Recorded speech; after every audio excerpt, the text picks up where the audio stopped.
হরে কৃষ্ণ। আজকে আমি আপনাদের শ্রীমদ্ ভগবদ্গীতার সাংখ্যযোগের 28তম শ্লোকটি পড়ে শোনাচ্ছি। অব্যক্তাদীনি ভূতানি ব্যক্ত মধ্যানি ভারত অব্যক্ত নিধনান্যেব তত্র কা পরিদেবনা। হে ভারত, সমস্ত সৃষ্ট জীব উৎপন্ন হওয়ার আগে অপ্রকাশিত ছিল, তাদের স্মৃতিকালে প্রকাশিত থাকে এবং বিনাশের পর আবার অপ্রকাশিত হয়ে যায়। সুতরাং সেই জন্য শোক করার কী কারণ? এর তাৎপর্য প্রবাদ বলছে, আত্মার অস্তিত্বে বিশ্বাসী এবং অবিশ্বাসী উভয় মতবাদকে মেনে নিলেও শোকের কোনো কারণ নেই। যারা আত্মার অস্তিত্ব স্বীকার করে না, বৈদিক মতাবলম্বীরা তাদের নাস্তিক বলে অভিহিত করে।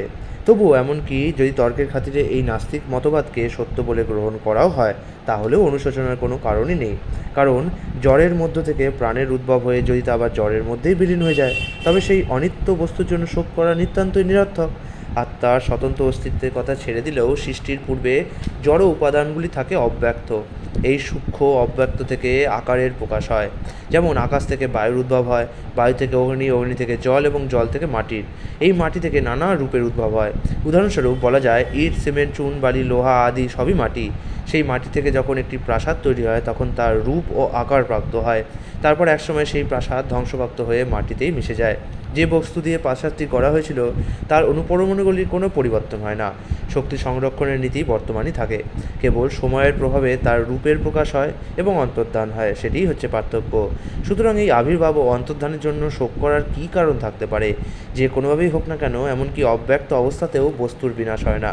আদিতে ও অন্তে জড়ের রূপ থাকে না, কেবল তার মধ্যে রূপ ও গুণের প্রকাশ হয়ে আমাদের ইন্দ্রিয় গ্রাহ্য হয়। সুতরাং এর ফলে কোনো জড়জাগতিক পার্থক্য সূচিত হয় না। আমরা যদি ভগবদ্গীতায় উক্ত বৈদিক সিদ্ধান্তকে মেনে নিই, অর্থাৎ অন্তবন্ত ইমে দেহা, এই জড়দেহটি কালের প্রভাবে বিনষ্ট হবে, নিত্য শোক্তা শরীরহীন, কিন্তু আত্মা চিরশাশ্বত, তাহলে আমাদের আর বুঝতে অসুবিধা হয় না যে দেহটি একটি পোশাকের মতো। তাই এই পোশাকটির পরিবর্তনের জন্য কেন আমরা শোক করব? আত্মার নিত্যতার পরিপ্রেক্ষিতে বিচার করে দেখলে সহজেই বুঝতে পারা যায় জড়দেহের যথার্থই কোনো অস্তিত্ব নেই। এটি অনেকটা স্বপ্নের মতো।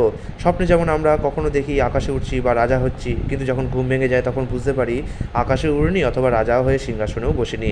আমাদের জড় অস্তিত্বটিও তেমনই আমাদের মন, বুদ্ধি ও অহংকারের বিষয়। বৈদিক জ্ঞান আমাদের দেহের অনিত্যতার পরিপ্রেক্ষিতে আত্মতত্ত্ব জ্ঞান উপলব্ধি করতে অনুপ্রাণিত করে। সুতরাং কেউ আত্মার অস্তিত্ব বিশ্বাস করুক অথবা আত্মার অস্তিত্বে অবিশ্বাস করুক, যে কোনো অবস্থাতেই জড়দেহের বিনাশের জন্য শোক করার কোনো কারণ নেই। হরে কৃষ্ণ।